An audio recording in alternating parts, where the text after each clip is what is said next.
Sob os céus da serra. Helena Costa, 38 anos, já enfrentará tempestades, buracos e estradas abandonadas.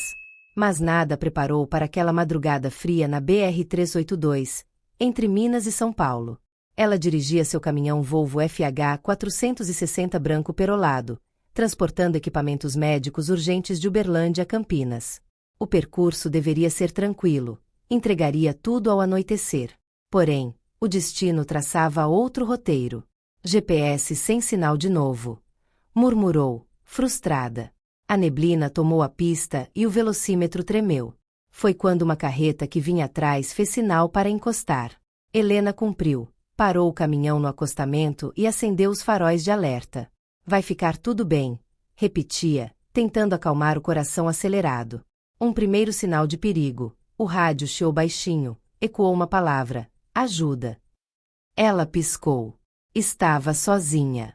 Mas o frio aumentou e uma figura se aproximou. Um homem alto, de chapéu, olhar cansado. A senhora viu um caminhão branco mais à frente? Perguntou ele, com voz rouca. Helena tremeu. O caminhão que transportava os médicos havia sumido da tela do rastreador. Sim, respondeu, seca. É meu irmão. Ele sumiu na serra ontem. O vigilante da curva o viu descer do caminhão sozinho. Antes que pudesse perguntar mais, o homem sumiu na neblina. O silêncio voltou. Ela ligou para a central da transportadora, mas não teve resposta. O telefone estava sem sinal. A neblina fechava cada vez mais. O som do motor tremia como se o caminhão fosse viver. Helena respirou fundo, respirou medo, mas decidiu seguir. Se ele sumiu, posso encontrá-lo. O desvio incomum. Ela rodou mais uns 10 quilômetros, escaneando cada curva, cada barreira, cada ponto de ônibus abandonado. Então, viu algo, uma luz fraca, um brilho no acostamento direito. Não era outra caminhonete, era o retrovisor dele, virado para baixo, no meio do mato. Estacionou. Desceu. A cabeça latejava de medo. A sensação de ser observada invadiu seu estômago. No mato, o retrovisor quebrou e os faróis apagaram. Com o telefone morto, ficou só ela, o caminhão. E o escuro. Então ouviu um grito. E depois passos correndo. Saiu em direção ao som e encontrou um homem encostado de costas em uma árvore. Desmaiado. Era seu irmão, a camisa suja de terra, rosto pálido. Mano! Sussurrou. A tocou. Sua respiração era lenta. Os olhos fechavam. Ela tremia, sem saber o que fazer. Encostou a cabeça dele no colo. E sentiu o peso da noite.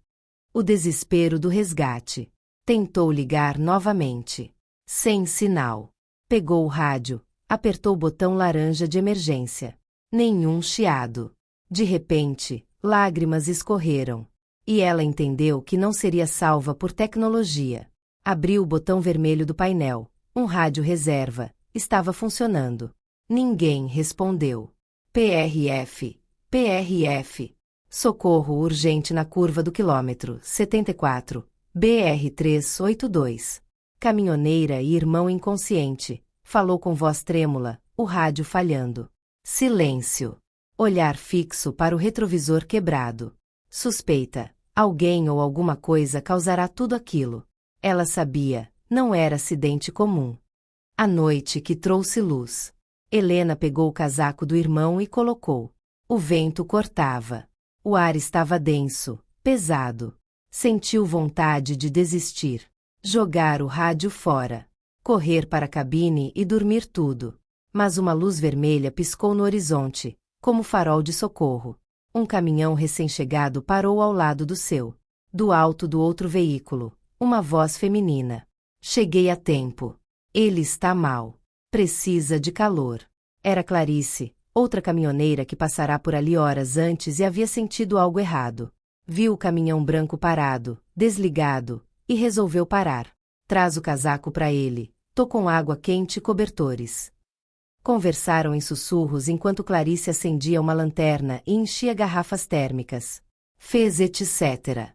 Já acionei a equipe de resgate. Mas antes disso... Começou Clarice. Antes disso... Perguntou Helena, sem respirar. Tem uma trilha de terra a 200 metros, me parece forma de contornar a neblina. Se vocês irem juntos, conseguem sair pro asfalto de novo e alinhar o resgate. Helena não hesitou. Pegou o irmão nos braços. A caminhada pela neblina. Caminharam pela trilha de terra. Cada passo era incerto. As árvores pareciam formar corredores de sombras. O irmão suspirou. A respiração dele oscilava. Clarice liderava com a lanterna, luz difusa na bruma. Helena olhava o rádio. Cada anúncio sofria interferência, mas a voz do resgate aparecia. Equipe em deslocamento. Vibrem luzes. Confirmação de rota via GPS. A angústia deu lugar à esperança. Depois de 5 minutos que pareceram uma eternidade, chegaram a um trecho asfaltado iluminado por postes. O ar pareceu mais leve, menos sufocante. Clarice acenou. Em alguns metros está o resgate oficial. A esperança renasce. Uma viatura da PRF apareceu. Médicos correram para o irmão de Helena, colocaram-no em maca térmica, deram oxigênio. Ela caiu de joelhos, tremendo. Clarice a abraçou com firmeza. Você fez o que tinha que fazer. O dia clareava. A neblina envergava-se em direção ao rio, dispersa pela alvorada. Resgate confirmado. Eles seriam deslocados para o hospital da cidade. Enquanto subia no caminhão oficial, Helena olhou para trás. A neblina já era apenas um véu pálido na estrada. Ela sentiu o peso de tudo. A noite, o irmão, o medo, a verdade de que estivera sozinha, até alguém aparecer no escuro. Montada no caminhão de resgate, Helena colocou os braços na janela aberta, sentindo o vento frio no rosto. Ela sabia. Aquela história não terminava ali. Por que sobreviver fora apenas parte da jornada? A pergunta era, por que o caminhão do irmão estava no acostamento desligado? E quem era aquela mulher que apareceu do nada, no meio da neblina? Tudo indicava que havia algo mais além do sufoco na estrada. Algo que ela precisava investigar, antes que fosse tarde. Estrada que esconde. Helena passou a noite sentada em uma poltrona dura, em um corredor de hospital público de beira de estrada. Seu irmão, Daniel, havia sido internado com sinais de exaustão extrema, hipotermia e um leve traumatismo craniano. Os médicos diziam que ele estava estável, mas ainda não havia acordado. Ela olhava para ele como quem espera uma resposta. Mas a única coisa que tinha eram perguntas. O que ele fazia naquela estrada? Por que abandonou o caminhão com a carga médica intacta? E por que Clarice, aquela caminhoneira que apareceu como um anjo, sumiu sem deixar nome, telefone ou sequer uma placa de caminhão? Helena sentia algo estranho. Como se uma parte da história estivesse fora do lugar. Como se a estrada estivesse guardando um segredo. E ela estivesse sendo empurrada direto para ele. O vídeo. Na manhã seguinte, enquanto tomava um café frio no hospital, recebeu uma ligação de Rubão, dono da transportadora. Helena, você precisa ver isso. Ele enviou o link de uma filmagem de câmera de segurança de um posto de gasolina da região. Nele, Helena via seu irmão Daniel entrando no banheiro às pressas, sozinho, sem capacete, sem telefone. E saindo. Diferente. Como se estivesse com medo de algo. Como se estivesse fugindo. No vídeo, ele olhava para trás diversas vezes. Depois, subia no caminhão e desaparecia rumo à serra. Isso foi 40 minutos antes de você achá-lo desacordado no mato, Rubão completou. Helena sentiu um arrepio na espinha. Aquela não era só uma crise emocional ou um acidente. Ele estava sendo seguido. A denúncia anônima. Poucas horas depois, ainda no hospital, uma policial bate à porta. Seu nome era Gabriela. Jovem, de olhar firme e discreto. Senhora Helena? Recebemos uma denúncia anônima sobre seu irmão. Disseram que ele estaria transportando algo além da carga registrada. Helena franziu o senho. Isso é um absurdo. Ele estava levando equipamentos médicos com nota fiscal. Eu mesma verifiquei tudo antes da saída. A denúncia é recente e muito específica. Afirmaram que havia um compartimento falso atrás do baú, e que ele percebeu que estava sendo seguido. Helena gelou. Se fosse verdade, Daniel havia descoberto algo que não deveria estar ali. E talvez tenha tentado fugir. O caminhão interditado. O caminhão de Daniel havia sido guinchado para um pátio de fiscalização. Helena decidiu ir até lá antes que a polícia fosse. O local era úmido, com cheiro de óleo e grama molhada. O FH 540 estava lá, com marcas de barro na parte inferior da carroceria. Ela teve que insistir, mas o responsável do pátio deixou que ela entrasse na cabine por alguns minutos. Quando abriu a porta, o cheiro era estranho. Não era de gasolina, nem de cigarro. Era um odor adocicado, metálico. No console, um pedaço de papel rasgado, um mapa de estrada com uma rota destacada em vermelho. Um desvio não autorizado da BR-382 para uma estrada rural que sequer estava no GPS. E uma anotação à mão. Curva do Vale Seco. Meia-noite, sem sinal. Helena sentiu o chão sumir. Aquela era a rota em que encontrara Daniel desacordado. A visita inesperada. De volta ao hospital, encontrou a policial Gabriela esperando por ela com uma expressão tensa. Temos um problema, disse. Recebemos a confirmação de que a carga do seu irmão estava regular, mas a carroceria foi adulterada. Como assim? Descobrimos um fundo falso na traseira do caminhão. Dentro, havia pacotes embalados com etiquetas médicas falsas. E dentro deles, dinheiro. Muito dinheiro. Helena ficou em choque.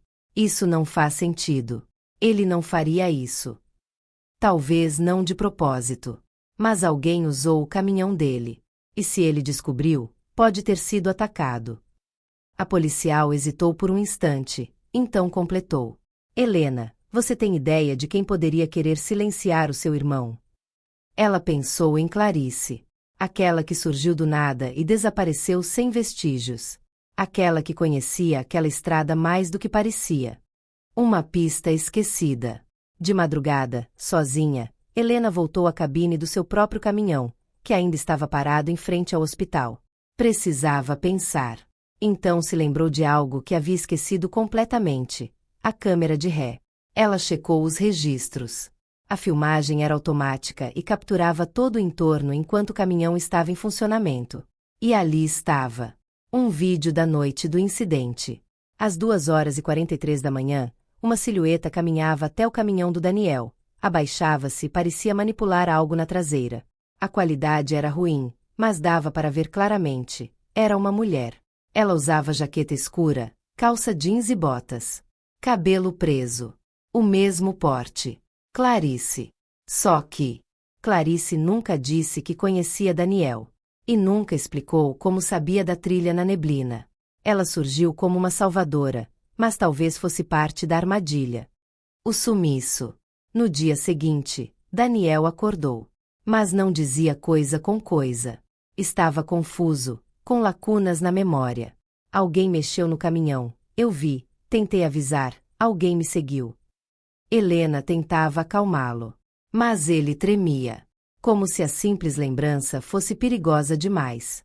Naquela tarde, quando voltou do almoço, encontrou o quarto vazio. Daniel havia desaparecido. A polícia não sabia explicar como. As câmeras de segurança estavam desligadas. E um enfermeiro jurava ter visto uma mulher saindo do quarto pouco antes. Helena sabia. Clarice o levou. A pergunta era: por quê? A decisão. Ela se sentou na cabine. Ligou o motor. Olhou para o espelho. Sua vida inteira esteve nas estradas, mas nunca pensou que um dia estaria procurando um irmão sequestrado por alguém que fingiu salvá-los. Ela ligou o rádio e chamou a PRF. Nenhum retorno. Pegou o mapa que havia encontrado na cabine de Daniel. A tal curva do Vale Seco. Se é lá que tudo começou, é para lá que eu vou. E acelerou. Com os faróis rasgando o começo da noite, e o coração dizendo que o tempo estava acabando. A estrada era longa, mas o destino já estava traçado. Curva do Vale Seco. Helena dirigia como se a estrada fosse a única verdade que lhe restava. O mapa do irmão estava sobre o painel. A marca em vermelho se aproximava no GPS. A curva do Vale Seco era um desses trechos apagados da BR, um desses pontos onde o asfalto some, a sinalização morre e a neblina parece ter casa própria.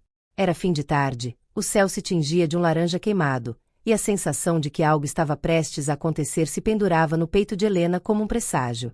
Ela passou a última cidade há quase 40 minutos. A partir dali, só mata, serra e a tal curva. E foi então que viu. Na beira da estrada, quase escondido atrás de um pequeno barranco, estava o que parecia ser o mesmo caminhão vermelho de Clarice. Helena diminuiu a velocidade. Encostou o FH no acostamento e desligou o motor. Ficou apenas com os faróis baixos ligados. Pegou uma lanterna e saiu. O caminhão parecia abandonado. Pneus ainda firmes, mas cobertos de barro. A porta do motorista entreaberta. Um pano branco pendurado no espelho. Ela se aproximou devagar, coração acelerado. E viu o que mais temia: uma foto, presa com fita adesiva no painel. Era Daniel, dormindo, no mesmo hospital de onde desapareceu. Alguém estivera observando, de dentro. O bilhete. Junto à foto havia um bilhete, escrito à mão. Você não entende agora, mas vai entender. Seu irmão sabia demais. E você está chegando perto demais. Vá embora enquanto pode. Helena sentiu o estômago revirar. Voltou correndo ao seu caminhão e ligou o motor. Não iria embora. Pelo contrário, estava mais perto do que nunca. Decidiu descer pelo barranco que ficava ao lado da curva. Era a trilha indicada no mapa de Daniel. Estreita, coberta de folhas e galhos, mas ainda visível. E, no fim dela, uma clareira com sinais de pneus, pegadas e latas vazias. Alguém estivera acampando ali recentemente. O galpão. Mais adiante, escondido entre eucaliptos, havia uma construção velha de madeira. Um galpão com telhado torto e portas de metal amassadas. Helena hesitou, mas o coração a empurrou. Ela se aproximou e viu que uma das portas estava entreaberta. Entrou. Lá dentro, o cheiro era forte, graxa, papel queimado e um leve perfume doce, o mesmo que sentirá na cabine de Daniel. No canto, havia caixas com etiquetas médicas idênticas às que estavam na carga do irmão. Mas o conteúdo era outro: dinheiro, chips de rastreadores, documentos falsificados. Era um centro de distribuição ilegal. E no centro de tudo, um notebook ainda ligado, com a tela aberta numa janela de vídeo. Quando ela clicou, um vídeo começou. Era Clarice, falando diretamente para a câmera. A verdade gravada. Se você está assistindo isso, ou eu fui pega, ou decidi sumir de vez. De qualquer forma, você merece saber a verdade. Meu nome verdadeiro é Clara. E durante anos eu fui usada por uma organização que contrabandeia dinheiro, drogas e até pessoas escondidas em cargas de caminhão pelo Brasil. Eles usam empresas fantasmas, rotas apagadas e motoristas desavisados. Quando alguém descobre, como seu irmão, eles somem. Eu tentei sair disso. Usei seu irmão como isca. Fiz parecer que o ajudaria, mas na verdade queria desmascarar tudo. Não consegui a tempo. Se ele está vivo, ele é a chave. O vídeo cortava ali. Helena estava em choque. Tudo o que viveu nos últimos dias não era um acidente. Era uma armadilha em camadas. E ela estava no centro. A perseguição. Enquanto saía do galpão, ouviu o som de pneus na estrada de terra. Um carro escuro, sem placa dianteira, subia devagar, como quem procura algo, ou alguém. Helena se escondeu atrás do galpão. Respirava com dificuldade, o peito doía. Do carro desceram 2 homens. Um deles vestia a jaqueta da transportadora onde Daniel trabalhava. O outro era Rubão. Sim, o dono da transportadora. Aquele que a avisou sobre o vídeo. Que parecia preocupado. Ele gritava ao celular. Ela já deve ter chegado. Ache-a antes que publique aquele vídeo. Se esse galpão for exposto, estamos mortos. Helena não podia acreditar. Aquilo vinha de dentro. Era gente do próprio setor que coordenava os esquemas. E Daniel era só um obstáculo no caminho deles. A fuga. Sem tempo para pensar, Helena pegou o notebook e saiu pelos fundos, correndo entre os arbustos até voltar à estrada. Conseguiu ligar o caminhão, acelerou com força e voltou à BR, com o motor roncando e o medo explodindo no peito. Rubão e os outros a viram partir, mas não conseguiram alcançá-la a tempo. Helena pegou o celular e usou o sinal que começava a surgir para enviar o vídeo por e-mail a um jornalista investigativo que ela conhecia, Ricardo Lins, de uma rádio local que denunciava corrupção policial há anos. E escreveu: "Se algo acontecer comigo, esse vídeo explica tudo. E tem muito mais. Assunto: Galpão Vale Seco. COD: Caminho da Clara." O retorno ao hospital. Com o rastro de provas em mãos, Helena voltou para a cidade. Mas agora mais esperta. Parou o caminhão longe do hospital e foi a pé. Daniel continuava desaparecido. Mas a policial Gabriela ainda estava por lá, a paisana. Helena decidiu confiar. Contou tudo. Mostrou o bilhete, o vídeo, o galpão. E revelou o nome real de Clarice. Gabriela ficou em choque. Isso pode derrubar uma rede inteira. Mas também pode te colocar em perigo real. Precisamos protegê-la. Não, Helena respondeu. Precisamos encontrar o meu irmão. Agora. Gabriela pensou por um momento e disse: se ele foi levado por eles, deve estar em trânsito, ou escondido em algum depósito afastado. E eu sei por onde começar a procurar. Um novo rastreador. A polícia conseguiu, por meio dos dados do notebook, rastrear um chip escondido no crachá de Daniel, que Clarice provavelmente ativou antes de sumir. O sinal apontava para uma zona industrial abandonada a 60 quilômetros dali. Um lugar chamado Condomínio Ferro Velho, que antes era um pátio logístico e agora era usado para fins desconhecidos. Gabriela mobilizou uma pequena equipe, mas pediu que Helena não fosse junto. Helena recusou. Ele é minha família. Eu vou. O reencontro. Chegaram ao local à noite. A região era silenciosa, mas cercada por containers, estruturas velhas de ferro e postes derrubados. No terceiro galpão, trancado com corrente, ouviram gemidos. Gabriela arrombou a porta. Daniel estava lá dentro, preso, fraco, mas vivo. Helena correu até ele, o abraçou. Chorou como uma criança. Sentiu que o mundo girava mais devagar por um instante. Ele mal conseguia falar, mas sussurrou: "Ela me salvou." Clarice. Ou Clara. Ela o ajudou a fugir de Rubão no hospital. Deixou-o escondido. E espalhou pistas para que Helena o encontrasse. Era a única forma de tirá-lo do radar da organização. Rastro do medo. Daniel estava a salvo. Mas ainda fraco, e com a mente embaçada pelo trauma. Helena ficou ao seu lado o tempo todo, segurando sua mão enquanto ele dormia, respirava lentamente, em paz pela primeira vez em dias. Mas a guerra ainda não tinha acabado. A policial Gabriela, agora à frente da investigação, recolheu todas as evidências: o vídeo da Clarice, os pacotes falsificados encontrados no galpão e os chips rastreadores escondidos no caminhão. Com base nisso, obteve autorização para abrir um inquérito contra Rubão e a transportadora onde Daniel trabalhava. Só que havia um problema: Rubão sumiu. A rede oculta. Com as informações que Clarice deixou para trás, ficou claro que a quadrilha era mais do que um grupo pequeno. Eles operavam em várias rotas do Sudeste, tinham contatos dentro de empresas de transporte e até gente infiltrada em alguns órgãos públicos, que manipulavam vistorias e camuflavam os carregamentos ilegais. Clarice havia tentado sair desse sistema. E usou Daniel como peça para derrubar tudo, sem ele saber.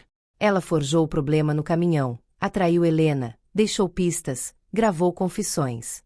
Mas agora, com ela desaparecida, não havia ninguém no centro do tabuleiro. E era por isso que Helena decidiu que não esperaria mais. Ela iria até o fim. Pela verdade. Pelo irmão. Por justiça. O nome que ninguém dizia. Na manhã seguinte, Gabriela apareceu com uma pista nova. Conseguimos rastrear um pagamento feito pela empresa de Rubão para um endereço rural em Itajubá. Uma casa isolada no meio do mato. Está no nome de um homem chamado Antônio Moraes. Helena franziu o senho. Quem é ele? Ninguém sabe. Mas o nome aparece ligado a pelo menos 7 empresas de fachada. Ele pode ser o verdadeiro cabeça da operação. Helena mordeu o lábio. Era agora ou nunca. O plano. Gabriela traçou um plano rápido e silencioso. Iriam até a casa sem alarde. Somente ela, Helena e 2 agentes federais disfarçados. Helena hesitou em ir, mas sabia que, se algo desse errado, Daniel poderia voltar a correr risco. Rubão ainda estava solto. Chegaram à estrada rural ao anoitecer. Era uma via de terra estreita, cheia de pedras, ladeada por árvores altas que impediam qualquer sinal de celular. No final do trajeto, uma casa simples de madeira, com uma antena de comunicação no telhado e uma caminhonete preta estacionada na frente. Luzes acesas. Alguém estava lá. A aproximação. Gabriela sinalizou silêncio. Desceram do carro e seguiram pela lateral, escondidos na vegetação. Pelo vidro, dava para ver um homem alto, de cabelos grisalhos, sentado à mesa com uma pasta aberta. Ao lado dele, Clarice. Helena travou. É ela. Mas antes que pudesse reagir, a porta da frente se abriu. Podem entrar. Já esperávamos vocês. Era o homem. O jogo vira. Todos se entreolharam. Gabriela hesitou, mas puxou o distintivo e entrou com cautela, arma na cintura. Clarice olhava para Helena com um misto de culpa e alívio. Eu sabia que você viria, disse. Foi por isso que deixei tudo. Sabia que você era a única que não desistiria. O homem, Antônio, se levantou calmamente. Meu nome verdadeiro não importa. Mas o que importa agora é que vocês sabem demais. E isso tem um custo. Ele puxou uma pasta e a jogou sobre a mesa. Dentro, fotos. De Daniel. De Helena. Do galpão. Da PRF. Tudo documentado. Vocês estão dentro agora. Mesmo que não queiram. Gabriela sacou a arma. Você está preso. Mas antes que pudesse dizer mais, um tiro veio do lado de fora e atingiu a janela. Alguém havia atirado. Era uma emboscada. A troca. No caos, Clarice puxou Helena pelo braço e correu para os fundos da casa. Os agentes revidavam o fogo. Tem uma saída pelos fundos. Rápido. Passaram por um corredor apertado até um celeiro abandonado. Lá havia um carro escondido sob uma lona. Clarice jogou a chave. Leva isso até o posto da PRF em Jacutinga. Diz que é do código Alfa Camila. Eles vão entender. Helena hesitou. E você? Eu fico. Alguém precisa acabar com isso por dentro. Antes que pudessem discutir, outro tiro ecoou. Clarice a empurrou para o carro. Vai! Helena arrancou com o motor gritando e a poeira levantando atrás. Deixava para trás não só a casa, mas tudo que achava que sabia sobre Clarice. A verdade revelada. No posto da PRF em Jacutinga, Helena entregou a chave e citou o código. Em minutos, um delegado apareceu. Faz anos que tentamos quebrar essa quadrilha. E essa chave pertence ao cofre onde Clarice guardou todo o dossiê. Abriram um compartimento em uma sala reservada.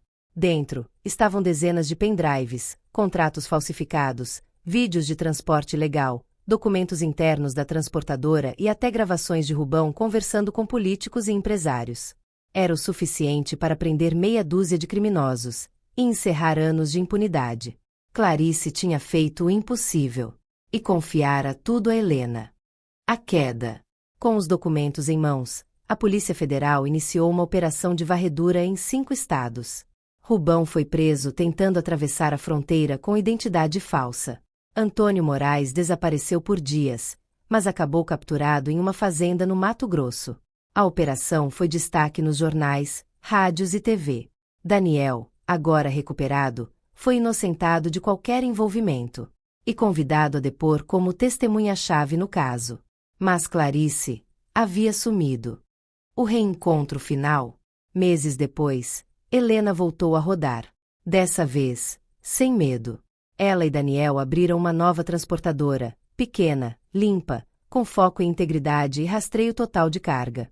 Batizaram de Rota Clara, em homenagem a quem ajudou a salvar suas vidas. Numa noite chuvosa, ao parar num posto de beira de estrada em São José do Rio Preto, viu algo inesperado. Uma mulher de boné, botas e jaqueta escura, abastecendo um caminhão antigo. Olhos se cruzaram por segundos. Um meio sorriso. Clarice. Antes que pudesse dizer qualquer coisa, ela sumiu entre os caminhões.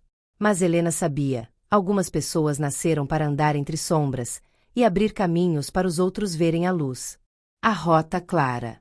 Helena olhava pela janela do caminhão enquanto os primeiros raios do sol cortavam o céu acobreado da madrugada. Aquela estrada, tão conhecida, agora parecia outra. Não era mais o caminho que ela usava apenas para entregar mercadorias. Agora era o caminho onde ela se reencontrou. Com a verdade. Com o irmão. E com si mesma. Era como se cada curva da BR guardasse um pedaço da história que viveu nos últimos meses. E mesmo sem saber onde Clarice estava, sentia que a presença dela ainda guiava tudo, como uma sombra que escolheu proteger ao invés de ferir. Um novo começo. A transportadora Rota Clara ganhava destaque. Pequena, honesta, transparente. Ganhava espaço com aquilo que os outros ignoravam. Confiança. Helena e Daniel reformaram um galpão antigo e montaram uma central de rastreamento moderno, com câmeras, GPS ativo e uma rede de motoristas selecionados a dedo. Nenhuma carga sem documentação. Nenhum frete que escondesse algo. Tudo passou a ser checado. Até demais. Parece que você virou a mulher mais desconfiada do Sudeste, brincava Daniel. Depois do que passamos, acho que é o mínimo, ela respondia com um sorriso de canto de boca. Mas mesmo com a vida voltando aos trilhos, Helena ainda sonhava com Clarice. Sonhava com os olhos dela. Com as palavras dela. Com o sacrifício que fez. O e-mail. Certo dia, ao abrir a caixa de mensagens da empresa, encontrou um e-mail estranho, sem remetente identificado. Assunto. Último trecho. Dentro, uma mensagem curta. Você fez mais do que eu esperava. Ele está seguro. E agora você também. Segue o último presente. Sei. Em anexo, um vídeo. Helena hesitou, então deu play. Era uma gravação feita no alto de um morro, com visão ampla da estrada. Clarice aparecia em pé, de costas, olhando o horizonte. A câmera tremia levemente por causa do vento. Então, ela falava. Algumas pessoas não conseguem parar. Eu sou uma delas. Mas algumas pessoas conseguem transformar dor em estrada nova. E você fez isso. Se um dia nos cruzarmos de novo, quero que saiba, você salvou mais do que seu irmão. Salvou um pedaço meu que eu já tinha perdido. Helena não conteve o choro. A reportagem. Naquela semana, um jornalista da TV local fez uma matéria sobre a Rota Clara. Mostrava o crescimento da empresa, a nova sede, e contava resumidamente a história do sequestro de Daniel e da quadrilha desmantelada. Durante a entrevista, o repórter perguntou: Helena, o que move você? Ela pensou por alguns segundos antes de responder. A estrada. Mas não a estrada física. A estrada que existe dentro da gente. Aquela que liga a dor à superação, o medo à coragem. E se eu puder ajudar outros caminhoneiros a não passarem o que meu irmão passou, já valeu cada quilômetro. O reencontro inesperado. 2 meses depois, no pátio de uma convenção de transporte em Campinas, Helena revisava documentos no baú do caminhão, quando ouviu uma voz. Esse seu caminhão aí precisa de mais adesivo. Ela virou o rosto devagar. Era ela. Clarice. Com um boné diferente, roupas novas, e um sorriso contido, mas que Helena reconheceria em qualquer lugar do mundo. Você ainda some na fumaça, Helena disse. E você ainda se mete onde não foi chamada, respondeu Clarice, rindo. Elas se abraçaram, sem palavras. Clarice entregou a Helena um envelope. Última entrega. Dentro, estavam documentos. Provas finais. Nomes. Contas. Empresas ainda não rastreadas. Era como se Clarice tivesse deixado o resto do trabalho para Helena terminar com a justiça. E disse: a estrada é sua agora. Eu só vim devolver as chaves. Um legado. Nos meses seguintes, Helena repassou todo o material à polícia. Mais prisões aconteceram. O caso ganhou proporções nacionais. A Rota Clara virou símbolo de integridade no transporte. Mas para Helena, o verdadeiro legado era outro. Mostrar que, mesmo na escuridão da estrada, há pessoas que ainda escolhem ser farol. Ela passou a treinar novas caminhoneiras. Oferecer suporte psicológico para motoristas que sofreram traumas nas estradas. Criou uma rede de apoio para mulheres no transporte, batizada de Claras do Asfalto. A Última Estrada. Anos depois, numa entrevista para um documentário sobre segurança nas rodovias, perguntaram a Helena: "Você se arrepende de algo?" Ela respirou fundo, olhou pela janela do estúdio, onde seu caminhão branco estava estacionado, e respondeu: "Me arrependo de não ter desconfiado antes. De não ter perguntado mais. Mas a vida é assim. A estrada só mostra a próxima curva quando você já virou a anterior." Epílogo. A carta. Numa manhã fria, Helena recebeu uma carta sem remetente. Era escrita à mão, em papel amarelado. "Se você está lendo isso, é porque cheguei onde precisava. Talvez eu esteja em outro país. Talvez em outra estrada. Mas sempre que uma caminhoneira olhar pelo retrovisor e ver que tem alguém vindo atrás para ajudar, eu estarei ali. Sei." Helena sorriu. Guardou a carta na carteira. E naquele mesmo dia, partiu para mais uma viagem. Na boleia, Daniel dormia no banco do carona. No rádio, tocava uma música antiga de estrada. E na janela, o mundo seguia em movimento. Porque o que move um caminhoneiro de verdade não é só o caminhão. É a estrada que vive dentro dele. E aí, curtiu a história? Então já mete o dedo no like, se inscreve no canal e ativa o sininho, porque aqui tem sempre história boa, daquelas que pegam no peito. Manda esse vídeo para alguém que ama a estrada ou que vai se emocionar com essa jornada. E não para por aqui não, viu?